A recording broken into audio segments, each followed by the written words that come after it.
যে বিচ্ছিন্ন ঘটনাগুলো নির্বাচনের আগে পরে এবং কয়েকদিন ধরে ঘটেছে, এই ঘটনাগুলোকে অ্যাপ্রোপ্রিয়েট ওয়েতে তদারকি করতে হবে।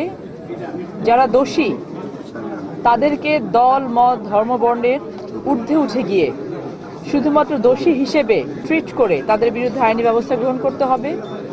তদন্তগুলো অবশ্যই যেন নিরপেক্ষভাবে করা হয়।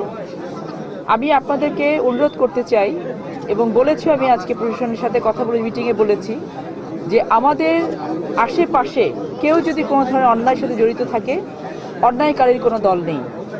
অন্যায়কারী তাকে অন্যায়কারী হিসেবে ট্রিট করে অ্যাপ্রোপ্রিয়েট তদন্তের মাধ্যমে যেই ধরনের আইনি ব্যবস্থা গ্রহণ করার প্রয়োজন সেটা আপনারা করবেন। দ্বিতীয়ত, ফ্যামিলি কার্ড এটা বাংলাদেশ জাতীয়তাবাদী দলের নির্বাচনী ম্যানিফেস্টোর মধ্যে সবথেকে গুরুত্বপূর্ণ একটি ম্যানিফেস্টো ছিল এবং আমি সমাজ কল্যাণ মন্ত্রণালয় এবং নারী ও শিশু মন্ত্রণালয়ের দায়িত্বপ্রাপ্ত প্রতিমন্ত্রী হিসেবে আমার সমাজ কল্যাণ মন্ত্রণালয় এই ফ্যামিলি কার্ডের পুরো সেক্রেটারিয়াল সাপোর্টটা দিচ্ছে ফিনান্স মিনিস্ট্রির সাথে করে। এবং এই প্রজেক্ট আপনারা জানেন যে ঈদের আগে পাইলট বেসিসে আমরা 14টি ইউনিটে এই প্রজেক্টটা শুরু করছি।